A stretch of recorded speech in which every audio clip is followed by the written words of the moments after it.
Hello dear student, previous class में 11th में uniform circular motion की बात की थी। तो आपने देखा होगा यूनिफॉर्म सर्कुलर मोशन के अंदर कुछ फिजिकल क्वांटिटीज कांस्टेंट होती हैं, जैसे एंगुलर मोमेंटम, एंगुलर वेलोसिटी। कुछ फिजिकल क्वांटिटीज जीरो होती हैं, tangential force, tangential acceleration, torque, etcetera. Work done by centripetal force भी देखा था आपने zero, power delivered by the centripetal force भी देखा था जीरो होता है। क्यों जीरो होता है उसका डिटेल डिस्कशन भी किया था। इस तरीके से हमने यूनिफॉर्म सर्कुलर मोशन कंप्लीट किया था कुछ पॉइंट्स के हेल्प से। लगभग मुझे जहाँ तक याद है लगभग 20 पॉइंट्स मैंने आपके सामने प्रेजेंट किए थे, और उसमें थ्योरेटिकल तरीके से पूरा यूनिफॉर्म सर्कुलर मोशन कवर करने की कोशिश की थी। उसमें आपने देखा होगा कि कुछ क्वांटिटीज कांस्टेंट, कुछ क्वांटिटीज वेरिएबल, कुछ क्वांटिटीज जीरो होती हैं। जैसे हमने देखा था मोमेंटम वेरिएबल होगा, क्योंकि फोर्स कैसा होगा, जीरो नहीं होगा। फोर्स जीरो नहीं होगा इसका मतलब मोमेंटम वेरिएबल होगा, यानी वेलोसिटी भी वेरिएबल होती है, whether the circular motion be the uniform और नॉन यूनिफॉर्म। यहाँ तक हम लोगों ने देखा था। आज बात कर रहे हैं नॉन यूनिफॉर्म सर्कुलर मोशन की।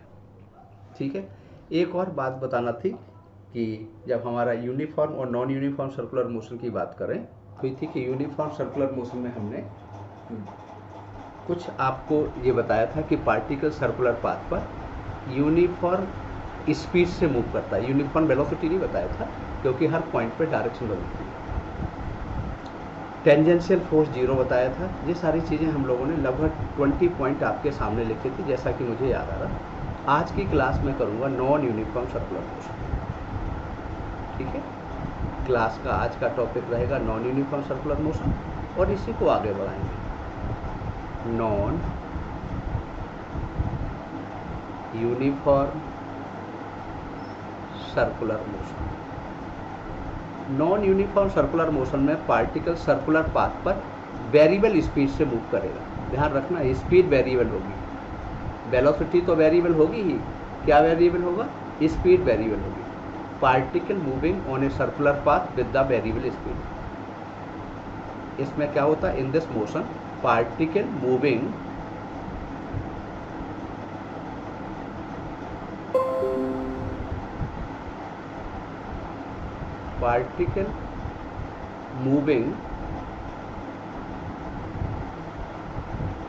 on a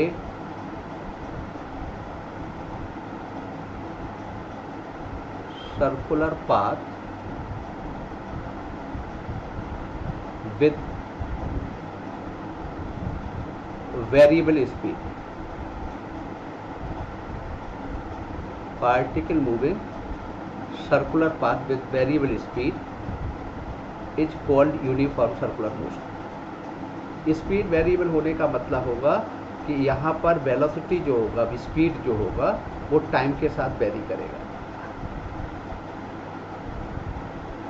या किसके साथ वेरी करेगा?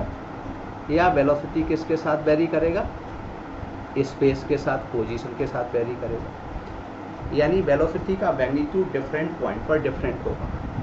अब जैसा कि हम लोगों ने जब काइनेमेटिक्स स्टार्ट किया था तो नॉन यूनिफॉर्म मोशन वहाँ भी देखा था, तो दो पार्ट में डिवाइड हुआ था। एक्सेलरेशन कांस्टेंट है और acceleration variable. Non uniform circular motion में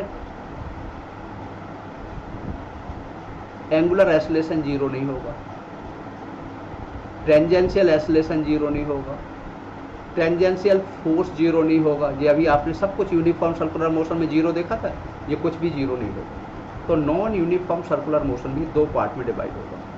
कितने पार्ट में डिवाइड होगा? नॉन यूनिफॉर्म सर्कुलर मोशन, ये भी आपका दो पार्ट में डिवाइड होगा।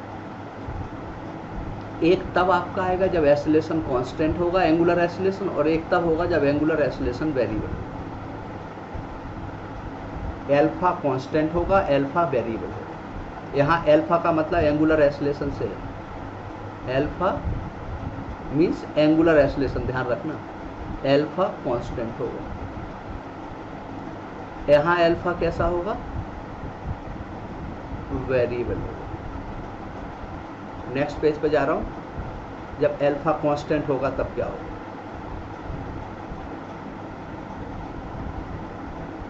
केस फर्स्ट, अगर एल्फा कांस्टेंट होगा, alpha means alpha constant, usual meaning है एल्फा का, फिर भी मैं एक बार लिख दूं, एल्फा का मतलब यहाँ पर एंगुलर एसिलेशन है, ताकि किसी को कोई कंफ्यूजन ना हो। एंगुलर एसिलेशन कैसा होगा? कांस्टेंट होगा। तो जब एंगुलर एसिलेशन कांस्टेंट होगा तब काइनेमेटिक्स के इन इक्वेशन को हम अप्लाई कर सकते हो। Omega equal to omega naught plus minus alpha T. Omega क्या है? Initial angular velocity, omega naught. Omega है final angular velocity, alpha angular acceleration, theta है। Theta equal to omega naught T plus half alpha T square, plus minus. Plus minus का मतलब अगर acylation है तो plus, retardation है तो minus, या एंगुलर वेलोसिटी और एंगुलर एसिलेशन की डायरेक्शन सेम है तो प्लस, अदरवाइज माइनस। तो ये सारे इक्वेशन आपके जो मैं लिखता चला जा रहा हूँ ये तभी एप्लीकेबल होंगे जब एंगुलर एसिलेशन कांस्टेंट होगा। और कोई भी वेक्टर क्वांटिटी कांस्टेंट होने का मतलब ये थीटा क्या है? ts सेकंड में, जैसे फिफ्थ सेकंड में कितना एंगल कवर करेगा? Omega naught plus minus alpha by two 2t minus 1। ये तीनों इक्वेशन, चारों इक्वेशन तब एप्लीकेबल होंगे जब एल्फा कांस्टेंट होगा। कोई बच्चा कह सकता है एल्फा वेरिएबल होगा तो क्या होगा? अगर एल्फा वेरिएबल होगा, एल्फा यहाँ पे कैसा होगा? Case second. एल्फा वेरिएबल होगा तो हम कैलकुलस यूज करेंगे। एल्फा अगर वेरिएबल है तब हम यूज करेंगे कैलकुलस। कैलकुलस की हेल्प से alpha equal to D omega by D T, या D omega by D theta into D theta by D T, means omega into D omega by D theta की help से situation को handle करेंगे। ठीक है, अब आपका मैं एक न्यूमेरिकल दे रहा हूँ और फिर नॉन यूनिफॉर्म सर्कुलर मोशन के कुछ एग्जाम्पल रखूँगा। जैसे उसने कहा पार्टिकल सर्कुलर पाथ पर मूव कर रहा है, ठीक है, और सेंटीपिटल एसिलेशन इतना दिया, particle moving on the circular path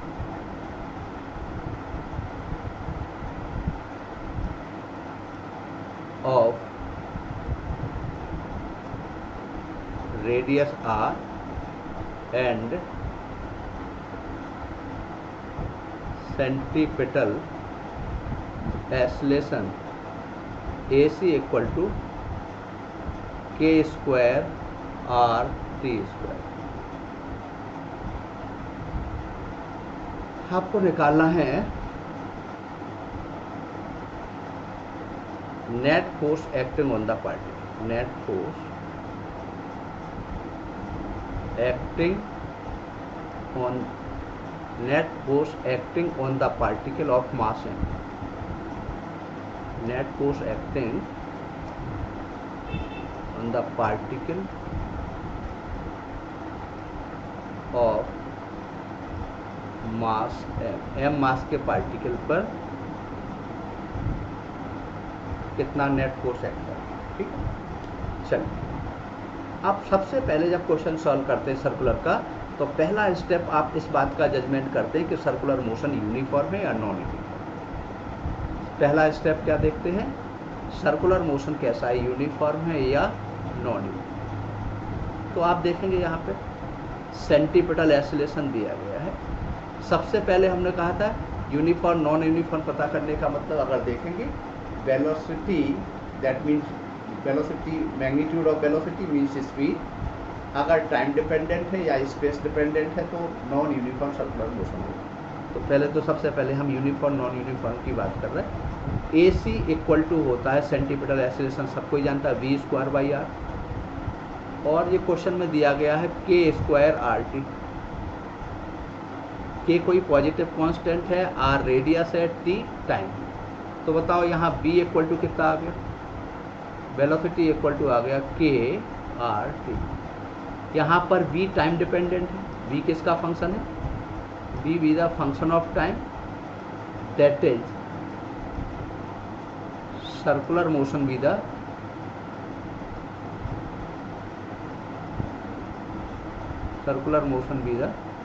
non uniform, यानी इस समय particle non uniform circular motion कर रहा है।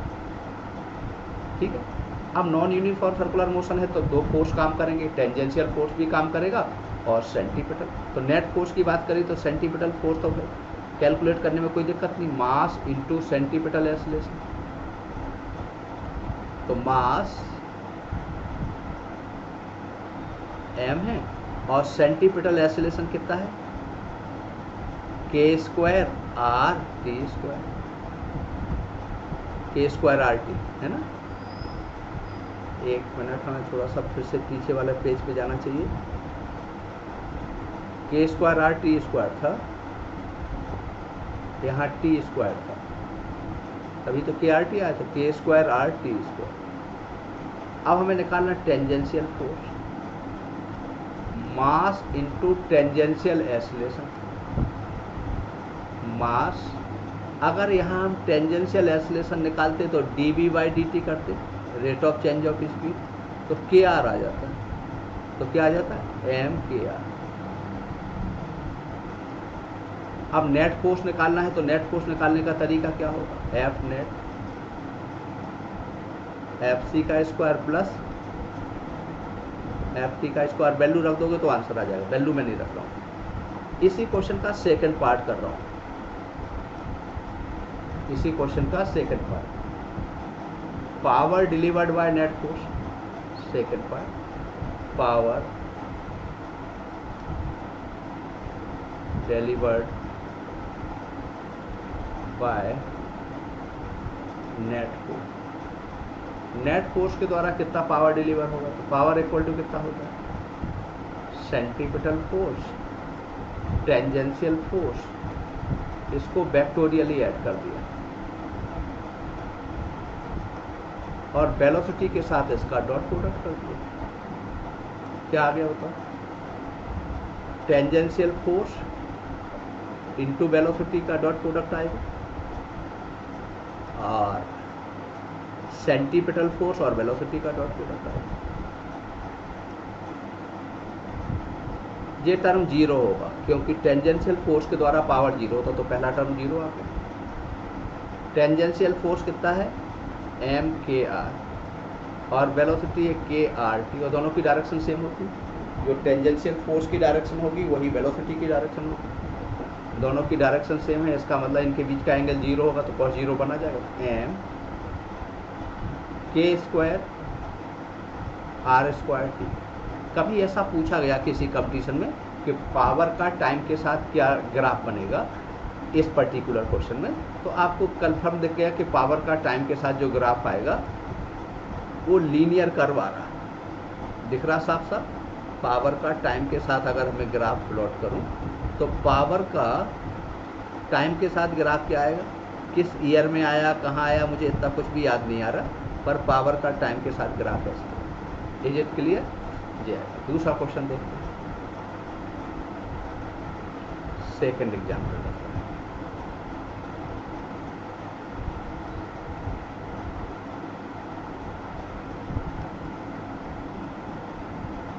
यहाँ पे आपको पता चल गया था स्पीड टाइम का फंक्शन है। एक आध हम स्पीड को, a particle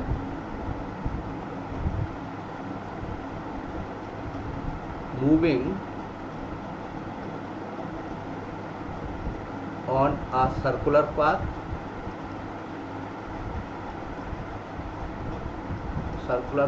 of radius r with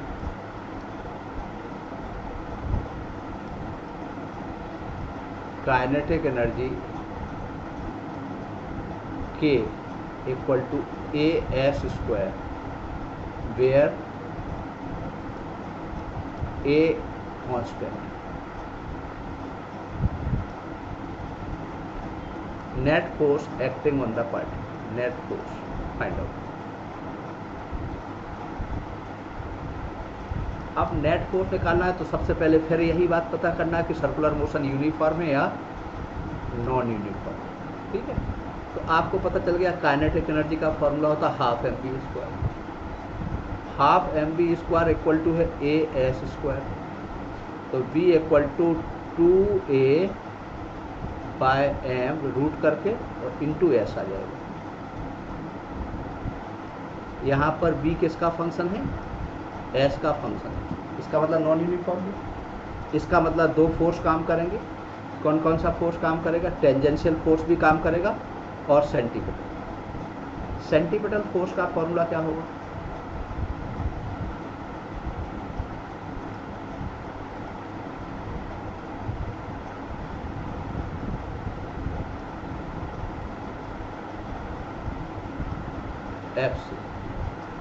F C equal to होगा M V square by R, M V square by R. M V square और एम बी स्क्वायर की वैल्यू 2s स्क्वायर आएगा, देखो यहाँ एम बी स्क्वायर की value आ जाएगी 2as square, तो ये आ जाएगा 2a S square by R.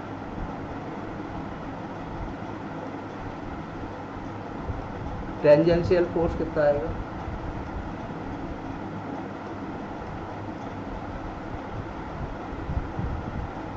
Tangential force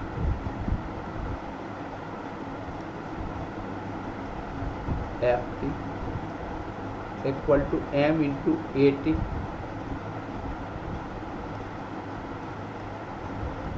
M A T का वैल्यू निकाली थी, थोड़ा सा देखें कि हमने टेंजेंशियल एक्सीलरेशन निकाला भी है, यहाँ पर निकाल सकते थे tangential acceleration A equal to B D S by D T, B और D B by D T होता ना, तो D B by D S into B आ जाएगा, तो बी ए है 2a बाय एम एस और D B by D S करोगे तो रूट 2a बाई एम, तो कितना आ गया root 2a S by M, तो वो मैं नेक्स्ट पेज पे लिख दूं,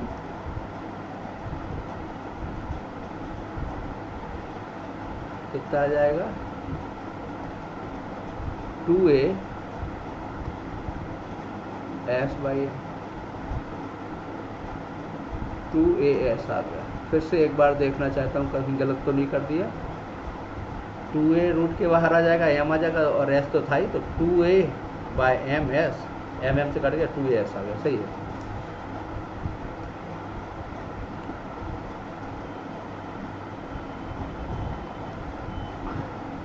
तो नेट फोर्स कितना आ जाएगा, एफ सी का स्क्वायर प्लस एफ टी का स्क्वायर परपेंडिकुलर होता है, इसका रूट आ जाएगा, 2as कॉमन ले लोगे तो 1 plus S square by R square answer आ जाएगा, ये आंसर क्लियर है तुम्हें।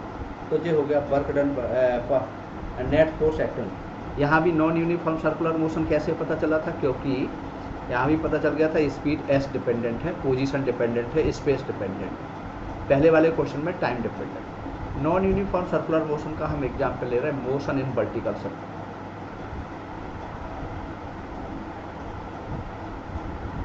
मोशन इन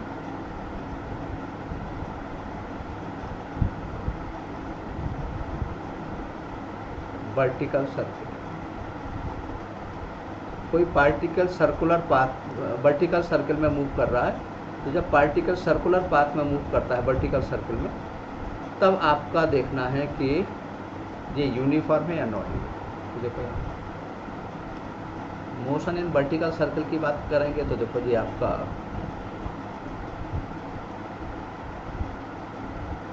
ये नॉन यूनिफॉर्म सर्कुलर मोशन का एग्जाम्पल है, जो मैंने बता दिया क्यों हर पॉइंट पर स्पीड की वैल्यू बदलेगी। जैसे यहाँ पे हमने टेंजेंट ड्रॉ किया, एक पत्थर को बांध के ऐसे घुमा रहा है वर्टिकल से, इस पॉइंट पर अलग आएगा आपका, इस पॉइंट पे अलग आएगा, ये इसका सेंटर है, उस सेंटर से एक हमने यहाँ पर ऑब्जेक्ट बाइंड कर दिया और इसको वर्टिकल सर्कल में घुमा रहे हैं, इसको किस में घुमा रहे हैं, वर्टिकल सर्कल। तो जब इसको वर्टिकल सर्कल में घुमाएंगे तो हर पॉइंट पर इसमें डायरेक्शन अलग अलग आएगी, मैग्नीट्यूड भी अलग आएगा। क्योंकि मैग्नीट्यूड क्यों अलग आएगा, यहाँ पे देखें, मैग्नीट्यूड इसलिए अलग आएगा क्योंकि बॉडी ऊपर की तरफ जाएगी, जी नीचे की तरफ एक्ट करेगा, तो नेचुरल है कि रिटार्ड होगा, तो उसका वेलोसिटी का मैग्नीट्यूड भी बदलेगा, ऐसा है। अब ये मान लो कि कोई पार्टिकल सर्कुलर पाथ पर आप घुमा रहे हैं बॉडी को बाइंड करके, ये बॉडी है जिसका मास है, सपोज करो v वेलोसिटी से इसकी लेंथ है। जब किसी बॉडी को सर्कुलर पाथ पर मूव कराएंगे तब ये मोशन इन वर्टिकल सर्कल है। तो अब क्या करेंगे आप बताओ, मान लो किसी आर्बिटरी पॉइंट पे हम टेंशन निकाल रहे हैं, हम थोड़ा जनरलाइज फॉर्मूले के ज़्यादा फेवर में रहते हैं, तो ये कोई आर्बिटरी पॉइंट P, इस पॉइंट पे अगर आप निकालेंगे तो क्या होगा बताओ, अगर इस पॉइंट पे निकालेंगे तो क्या क्या काम करेगा, इस बॉडी का वेट वर्टिकली डाउनवर्ड एक्ट करेगा,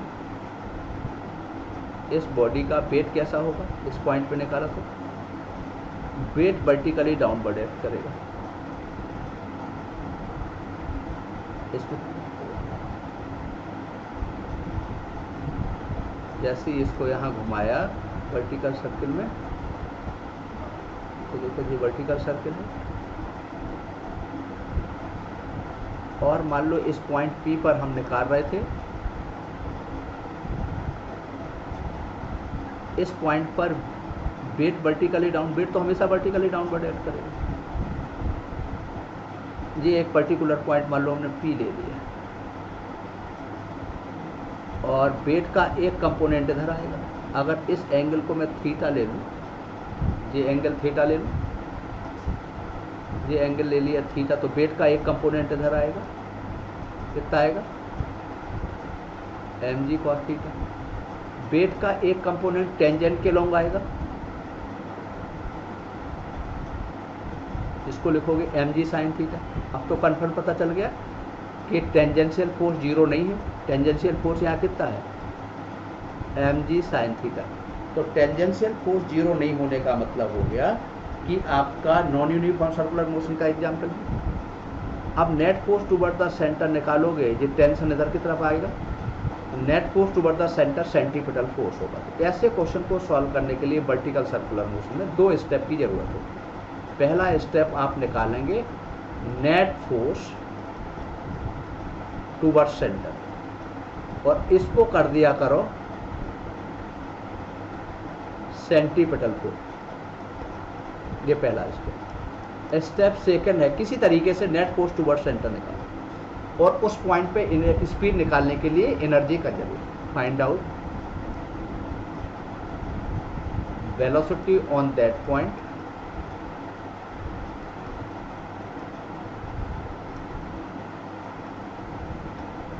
by the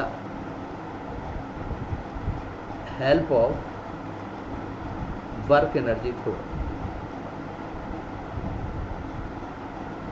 ठीक है, इसकी हेल्प से वर्क एनर्जी थ्योरम या एनर्जी कंजर्वेशन। अब बताओ यहाँ net force toward the centre कितना है, सेंटर की तरफ फोर्स है T और सेंटर से अवे है mg cos थीटा, तो net force toward the centre आएगा T minus mg cos theta, T minus mg cos theta. ये net force toward the centre हो गया और ये किसके बराबर हो गया, सेंट्रीपिटल फोर्स के बराबर होगा, mv square by l। T equal to L string की लेंथ है यहाँ पे, जिसको आप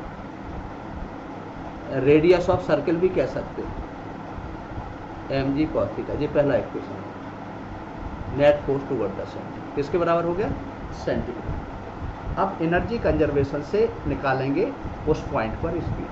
ठीक है, इसमें भी अगर हम केस करके देखें तो हम ये देख सकते हैं कि कहाँ पर टेंशन मिनिमम होगा और किस पॉइंट पर टेंशन मैक्सिमम होगा।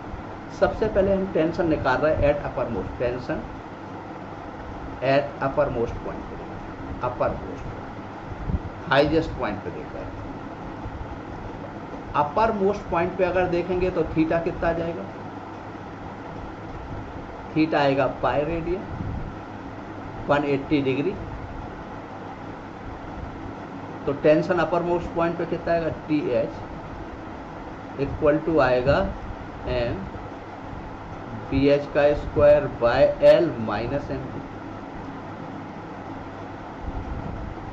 अगर हम टी एच जीरो कर दें, इफ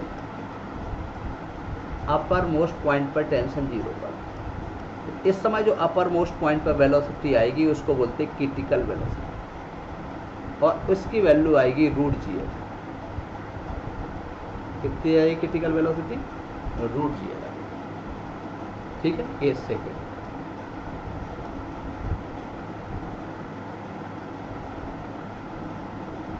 एट लोअर मोस्ट,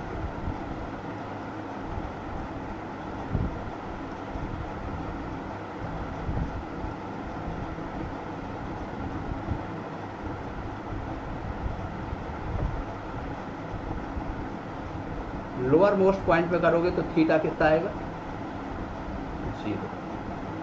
तो लोअर मोस्ट पॉइंट पे टेंशन कितना आ जाएगा, लोअर मोस्ट पॉइंट पर स्पीड को अगर हम बी एल लिख दे तो एम बी एल का V L square by L, और कॉस जीरो की वैल्यू 1 तो प्लस एम। और इस पॉइंट पे देखेंगे तो टेंशन मैक्सिमम। तो वर्टिकल सर्कल में अगर कोई बॉडी स्प्रिंग या स्प्रिंग से बाइंड करके रिवॉल्व कराई जा रही है तो टेंशन जो होगा वो आपका इस पॉइंट पे टेंशन मिनिमम होगा, इस पॉइंट पे हाईएस्ट पॉइंट अपर मोस्ट पॉइंट, और लोअर मोस्ट पॉइंट पे टेंशन मैक्सिमम होगा।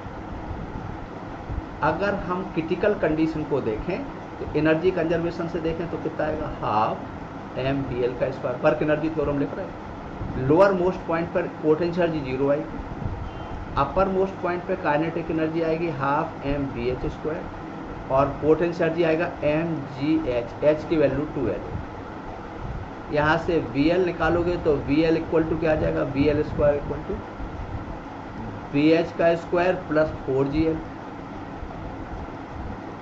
और बी एच की वैल्यू यहाँ पुट कर दोगे तो वी एल आ जाएगा √5GL। इसकी वैल्यू अगर इक्वेशन 2 में पुट कर दें, जो इक्वेशन 2 है, जो इक्वेशन 3 है, और इसके पहले वाला जो इक्वेशन है वो फर्स्ट डाल देते हैं, इसको इक्वेशन फर्स्ट डाल देते, ठीक है। और इसकी वैल्यू अगर हम इक्वेशन किसमें पुट कर दें, सेकेंड में पुट कर दें, तो टी एल कितना आ जाएगा,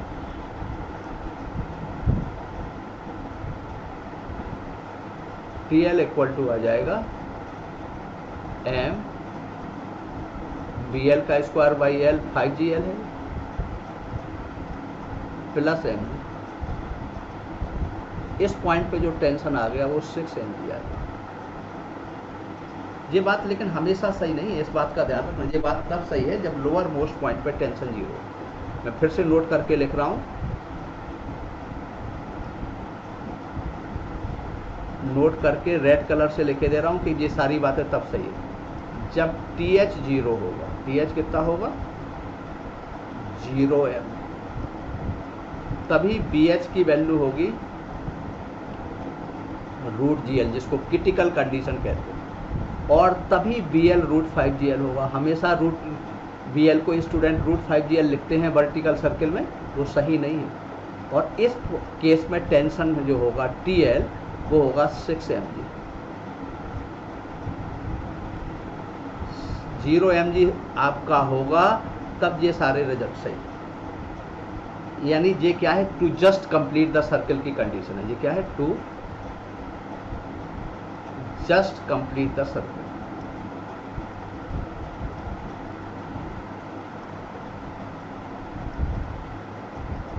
तो to just complete the circle के लिए अगर यहाँ बात करी जाए, to just complete the circle की बात की जाए,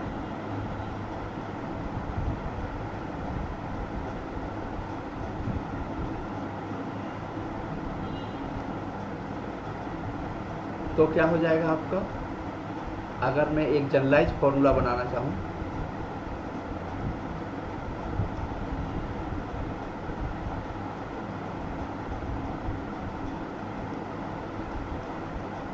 तो क्या कंक्लूजन निकल के आएगा जनरलाइज फार्मूला का? जनरलाइज फार्मूला का कंक्लूजन निकल के ये आएगा कि अगर हम यहाँ पर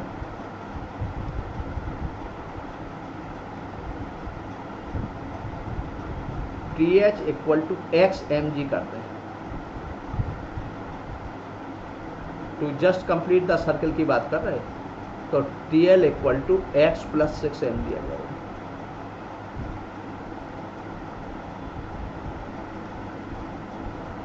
to just complete the circle के लिए किसी भी पॉइंट पर वेलोसिटी आएगा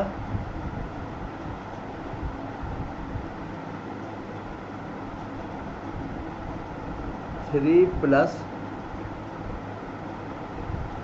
2 cos theta, just complete the circle के लिए। जैसे अपर मोस्ट पॉइंट पे करोगे तो थीटा 0 तो रूट GL आ जाएगा, मिडिल पॉइंट पे करोगे तो रूट 3 GL आएगा, लोअर मोस्ट पॉइंट पे करोगे तो root GL 3 plus 2 cos theta लिखा आएगा।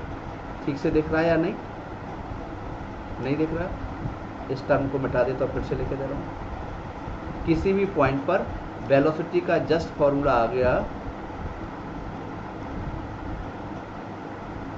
कुछ नहीं, वर्क एनर्जी थ्योरम से निकाला है। किसी बच्चे के मन में अगर एक ये बात भी आए कि कहाँ से आया तो बता देना, GL 3 plus 2 cos। Centripetal acceleration निकालोगे तो b स्क्वायर बाई एल करोगे, तो b स्क्वायर बाई एल करोगे तो l से l कैंसिल हो जाएगा, तो G 3 plus 2 cos। Vertical circle tangential तो हमेशा क्या आता है, G साइन थीटा है। ये आपका जनरलाइज फॉर्मूला। एक एग्जाम्पल की हेल्प से बात करें तो आपकी बात ज़्यादा क्लियर होगी।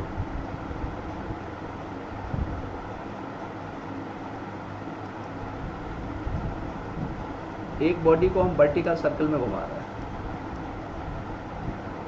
ये आपका वर्टिकल सर्कल।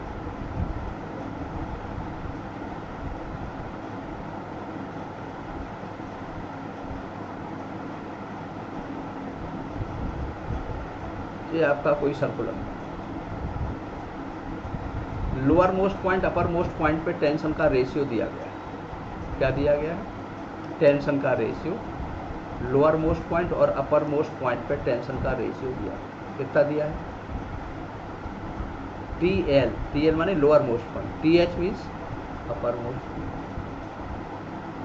या इसको ऐसा कह सकते हैं maximum tension over minimum tension का रेशियो 4 दिया गया है।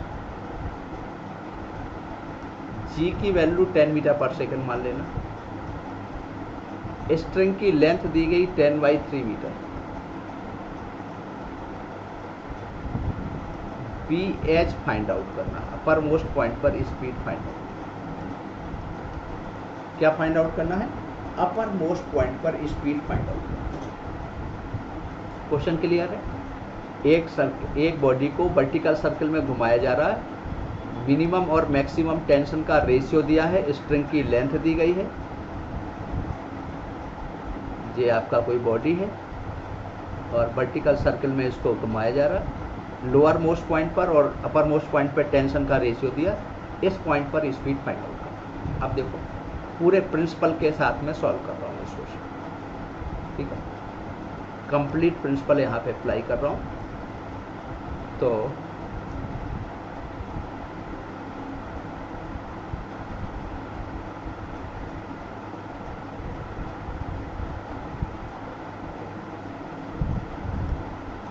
अब देखो यहाँ पे पहला काम कि मैक्सिमम टेंशन और मिनिमम टेंशन, तो मैक्सिमम टेंशन हमने लिखवाया था लोअर मोस्ट पॉइंट पे कितना होता है, MBL² by L plus M. Lower most point पे क्या लिखवाया था, M V H square by L minus, और ये रेशियो दिया 4। नेक्स्ट पेज पे इसको लिखें तो ये B L square plus G L equal to 4 B H square minus 4 G L.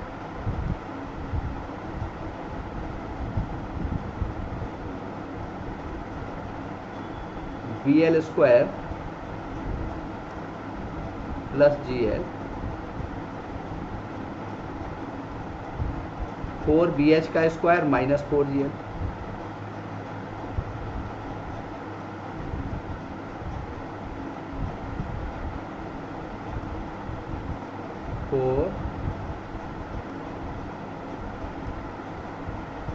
B H का स्क्वायर माइनस 4 जी एल, इतना आ जाएगा। अभी आपने एनर्जी कंजर्वेशन से कुछ देर पहले सॉल्व किया था, B L square equal to B H का square plus 4 G L. Equation first है, ये इक्वेशन सेकंड। बी एल को एलिमिनेट कर दिया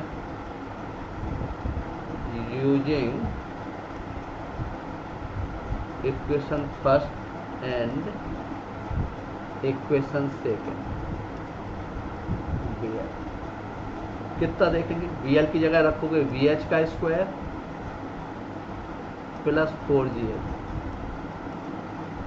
plus G L equal to 4 B H का square minus 4 G L.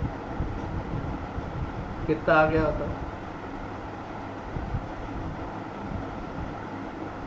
3 B H का square 3 B H का square equal to आ गया 9 जी एल।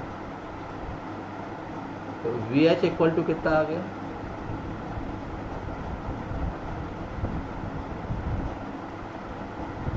√3 G L. तो वी एच इक्वल टू कितना आ गया,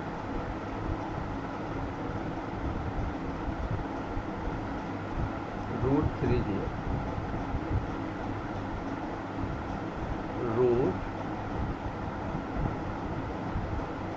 बी एच का स्क्वायर आ गया, √3 जी एल आया बी एच।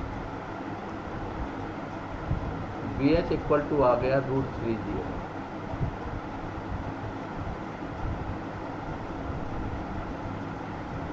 √3 G L.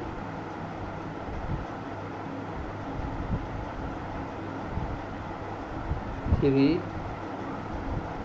जी है 10, एल है 10/3, आंसर आ गया 10 मीटर पर सेकेंड। अब कोई बच्चा √GL से अगर निकालता है, रॉन्ग मेथड लिख रहा हूं, क्या लिख रहा हूं, रॉन्ग मेथड। ज्यादातर बच्चे क्या करते हैं, ये सीख लेते कि V H equal to √GL होता है और जी की वैल्यू 10 और 10/3, ये आंसर गलत होता है। क्यों, V H equal to √GL लिखने का आपको अधिकार तब मिलता जब आपका लोअर मोस्ट पॉइंट पर टेंशन 6 mg होता या अपर मोस्ट पॉइंट पर टेंशन 0 होता। यहाँ पर अपर मोस्ट पॉइंट पर टेंशन 0 नहीं था, अपर मोस्ट पॉइंट पे यहाँ टेंशन 0 नहीं था। अपर मोस्ट पॉइंट पे टेंशन अगर 0 होता तो ये रेशियो इनफाइनाइट आता। रेशियो फाइनाइट है, इसका मतलब अपर मोस्ट पॉइंट पे टेंशन 0 नहीं है। अपर मोस्ट पॉइंट पे टेंशन 0 ना होने का मतलब कि अपर मोस्ट पॉइंट पर वेलोसिटी √GL भी नहीं होगी। अपर मोस्ट पॉइंट पे वेलोसिटी कितनी नहीं होगी, √GL। एक तरीका तो हमारे पास ये था। एक अभी हमने लिखा था कि TL/TH की वैल्यू लिखी, यहाँ लिखा था x + 6 mg, या देख लो आप जनरलाइज फॉर्मूले को, और यहाँ लिखा था x mg, और ये क्वेश्चन में 4 दिया था। सॉल्व किया तो x mg से mg कट गया 3x इक्वल टू 6 आ जाएगा, यानी x इक्वल टू 2 आ जाएगा।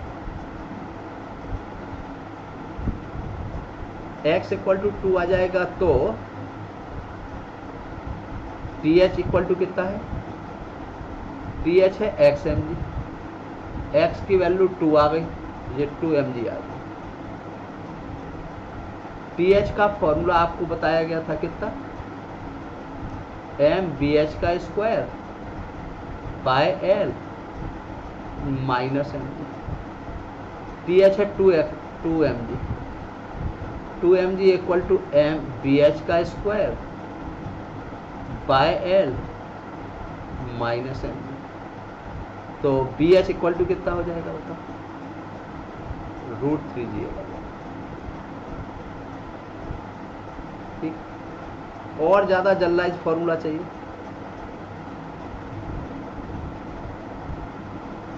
तो मेथड थर्ड है,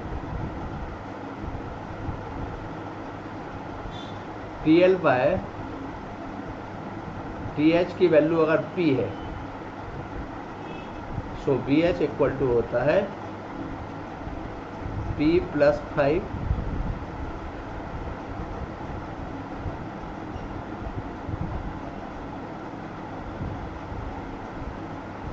P plus 5 P minus 1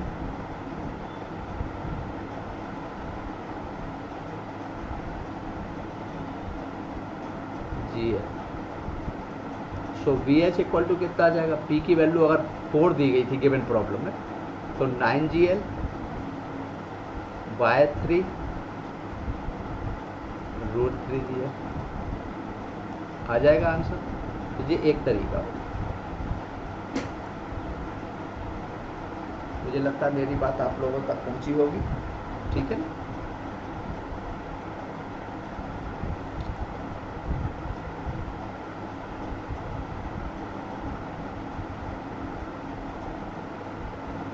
just complete the circle के लिए हमने फॉर्मूला लिखा।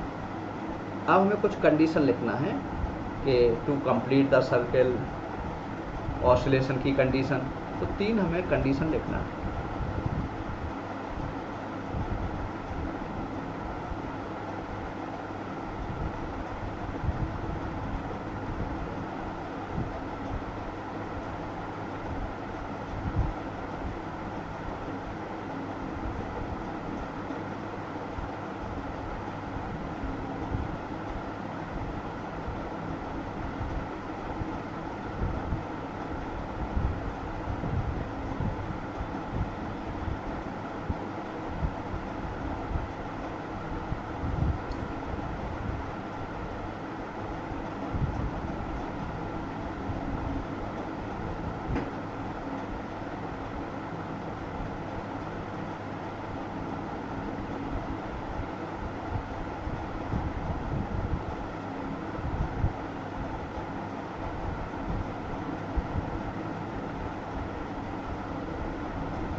तो ये 3 कंडीशन आ गए।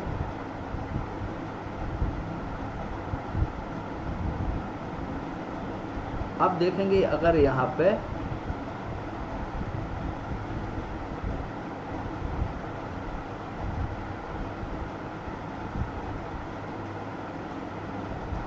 लोअर मोस्ट पॉइंट पर वेलोसिटी देख रहे हैं,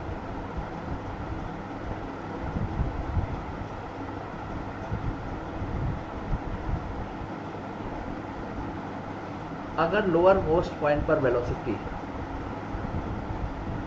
BL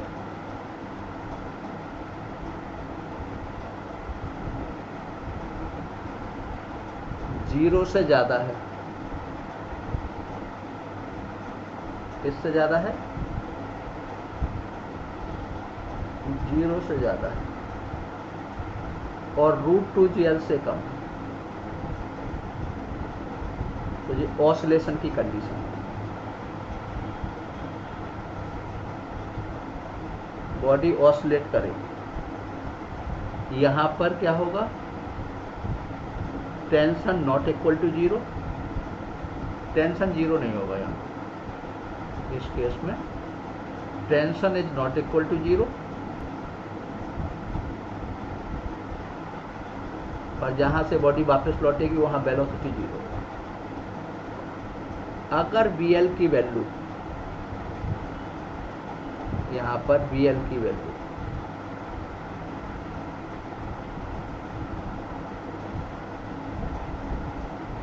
√2GL से ज़्यादा है और √5GL से कम है, 5GL से कम, तो ये क्या होगा, लीविंग द सर्कल की कंडीशन।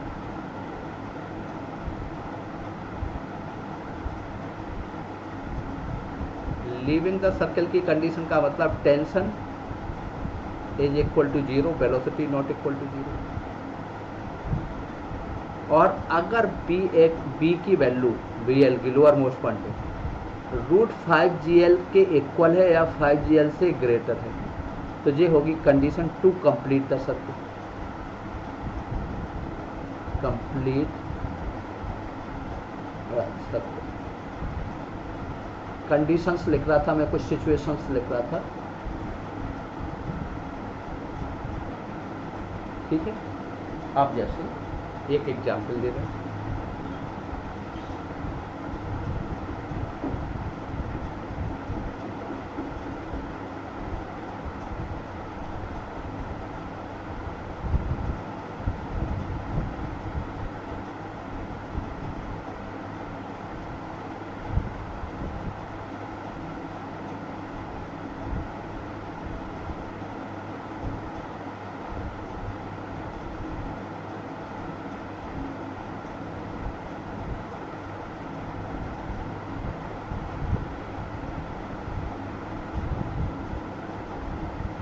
एक कंडीशन एक एग्जाम्पल की हेल्प से लिख रहे हैं।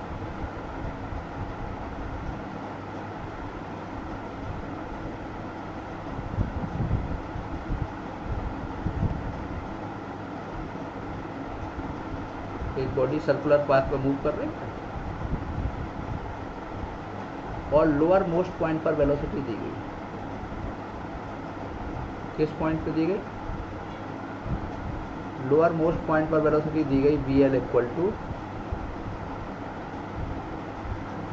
√7/2GL,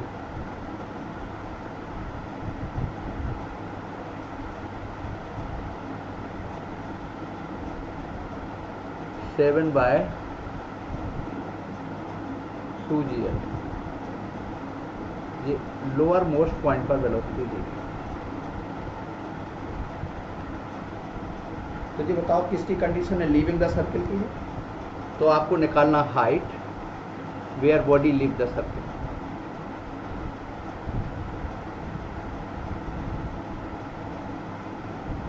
कैलकुलेट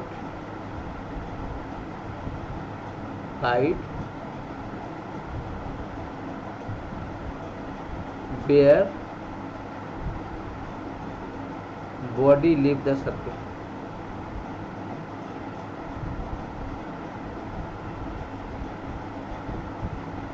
थीटा भी निकालना है, तो बॉडी यहाँ सर्कल को लीव करेगी तो वो थीटा भी निकालना है।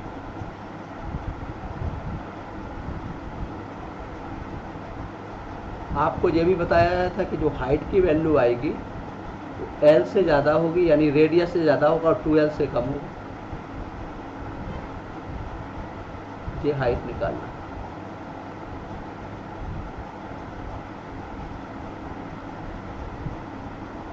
अगर आप इससे एक पेज पीछे जाएं तो आपको यहाँ पे ये बताया जाएगा कि जहाँ बॉडी सर्कल को लीव करती है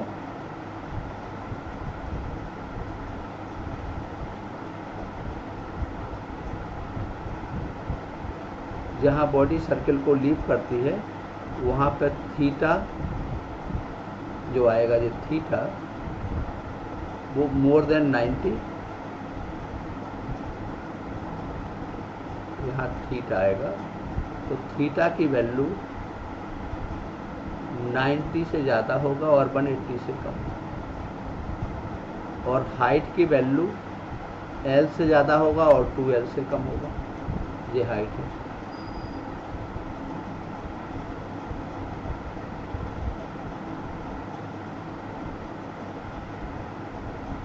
ठीक है, तो ये इस तरीके की कुछ कंडीशन बनेगी।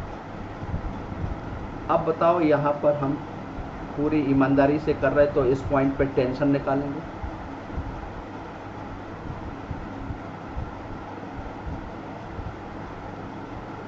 तो टेंशन इधर की तरफ आएगा। अगर इस एंगल को मैं अल्फा कह दूं, इतना, ये पूरा थीटा है, पूरा एंगल थीटा था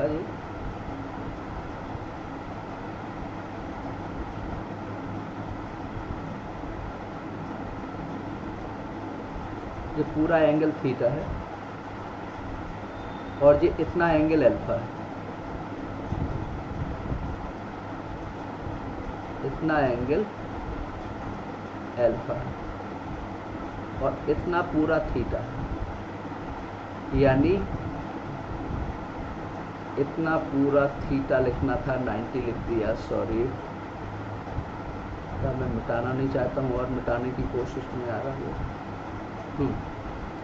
इतना आपका पूरा थीटा है, लिखे दे रहा हूँ, theta equal to 90 plus alpha है, सीधी सी बात दिख रही है।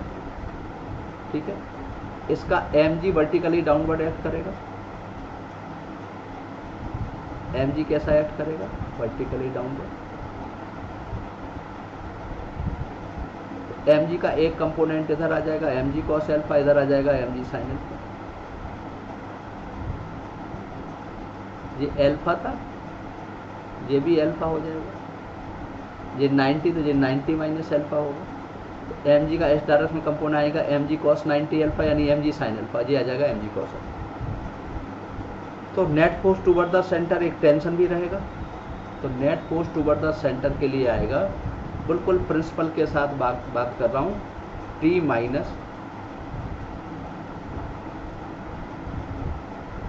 माइनस नहीं plus T plus mg sin alpha mb square by L के बराबर होगा। T इक्वल टू 0 होगा। क्यों 0 होगा? लीविंग द सर्कल की बात कर रहा है।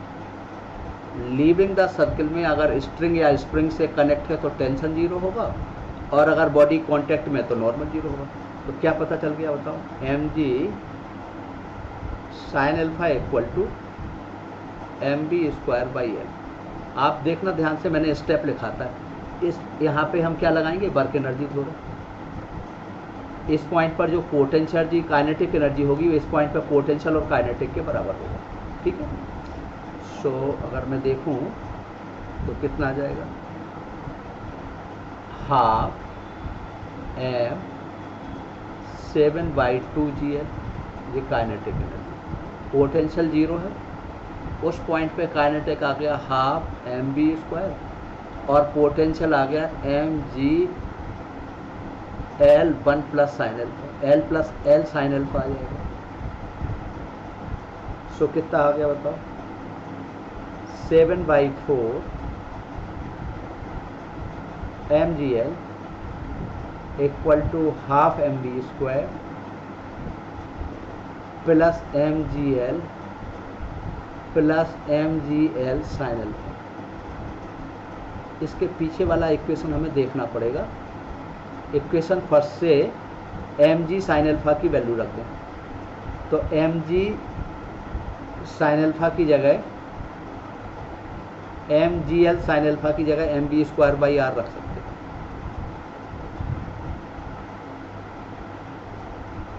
तो 7/4 mgl equal to half mb square की जगह आएगा mgl साइन अल्फा, पिछले वाले इक्वेशन से, plus mgl plus mgl sine alpha, using equation first. ठीक है, mgl यहाँ से सब्ट्रैक्ट करोगे तो 3/4 mgl, 3/2 mgl साइन अल्फा, तो sine alpha equal to 1/2,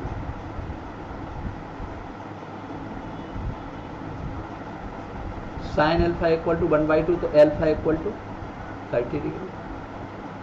so theta equal to 90 plus 30, 90 plus 30 120 degree हो जाएगी। जहाँ तक हाइट का सवाल है वो आया L plus L sine alpha.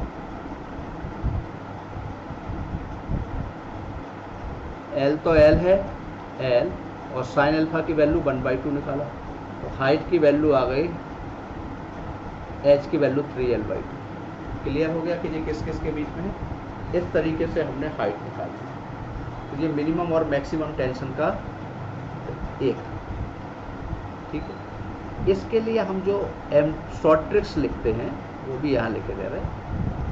मुझे तो बहुत ज़्यादा, मैं डिप्रेस इसलिए हूँ, एक तो एक आपका बहुत लंबा पीरियड हो गया है, ये कोरोना वगैरह की वजह से बहुत चीज़ें बिगड़ी हैं, और जो मैं यूट्यूब पे भी जो मेहनत कर रहा हूँ उसका मुझे रिस्पॉन्ड उस रेशियो में नहीं मिल रहा जिस रेशियो में मैं एक्सपेक्ट कर रहा था। ना तो सब्सक्रिप्शन भी उस रेशियो में बढ़ रहा है और कई चीज़ें नहीं मिल रही हैं, पर फिर भी कुछ बच्चे लगातार लिखते रहते कि सर आप जो शॉर्ट ट्रिक्स लिखते वो कहीं नहीं मिलती। उन बच्चों को ध्यान में रखते हुए मैं कर रहा हूँ। तो मैं अपने उन स्टूडेंट से और बाहर के लोगों से भी ये बड़ी हम्बल रिक्वेस्ट करूँगा कि अगर वाकई में शॉर्ट ट्रिक्स और ये सारी चीज़ें और कॉन्सेप्ट आप तक पहुँचते हैं तो थोड़ा सा इस चैनल को बढ़वाने की कोशिश करें। आपका सहयोग अपेक्षित है, क्योंकि उस सहयोग के बिना कहीं ना कहीं इस दुनिया में दो तरीके की चीज़ें, या तो मनी के टर्म में कन्वर्ट हो या यस के टर्म में। मनी नहीं मिल रहा तो एक यस ही मिले कि हाँ भाई मेहनत कर रहा है, उसका भी कुछ फल मिले, तो उसको थोड़ा सा उस डायरेक्शन में बढ़वाने की कोशिश करें। ये बड़ी हम्बल रिक्वेस्ट है पूरे स्टूडेंट की जो कमिटी है, इस पूरी स्टूडेंट की जो पूरी कहना चाहिए कमिटी है, इन लोगों से बड़ी ऐसी रिक्वेस्ट है। स्टूडेंट कम्युनिटी अगर पूरे तरीके से हेल्प करे तो काम बन सकता है। मैं आपको 10 सेकंड में सॉल्व करने का तरीका लिख रहा हूँ। BL इक्वल टू अगर XGL है ओनली 10 सेकंड में, तो cos थीटा इक्वल टू होता है 2 माइनस x/2। क्वेश्चन में x की वैल्यू थी 7/2, सॉल्व कर लोगे 1/2, 120 डिग्री आ जाएगा। और हाइट का फॉर्मूला आ जाएगा h equal to x plus 1/3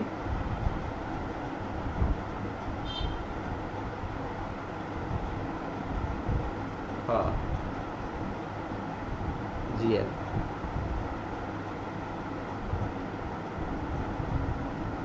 height का फॉर्मूला है x प्लस 1/3 L। x की वैल्यू 7/2 प्लस 1 करोगे तो 9/2, तो 3L/2 आ जाएगा। अगर इस क्वेश्चन को चेक करना चाहें तो इस क्वेश्चन के लिए चेक कर सकते हैं। DL था आपका 7/2 GL, और हमने क्वेश्चन में थ्योरेटिकल जो प्रिंसिपल लिखा BL equal to XGL। x की वैल्यू 7/2 है, तो cos theta equal to 2 minus cos theta equal to क्या लिखा था, 2 माइनस x/, थोड़ा सा देखो पीछे, 2 माइनस x/3। ये आया था माइनस के 3/2 यानी माइनस के 1/2। सो थीटा कितना आ गया, सेकेंड क्वाड्रेंट में आ गया 1/2। जहाँ तक h का सवाल है 7/2 प्लस 1/3 L, यानी 9/2 यानी 3L/2 जी हाइट का। इस तरीके से हम आगे बढ़ सकते हैं। ये मेरा अपना हो सकता है कि एक हमें स्टूडेंट से इस तरीके से शायद नहीं कहना चाहिए, स्टूडेंट कम्युनिटी से के साथ, पर मैं फिर भी चाहता हूँ कि आप इस चैनल को थोड़ा सा ध्यान से देखें, और इसमें अगर आपको फॉर्मूले वाकई में ऐसे लगते हैं कि हाँ, जो हमारे गिवन टाइम के अंदर क्वेश्चन सॉल्व करा दें, या वो प्रिंसिपल या वो स्टेप या वो मेथड आपको लग रहे हैं, तो ज़रूर इसको थोड़ा सा सब्सक्राइब करें बेटा, और अपने कमेंट्स भी लिखें, व्यू भी लिखें। Thank you very much.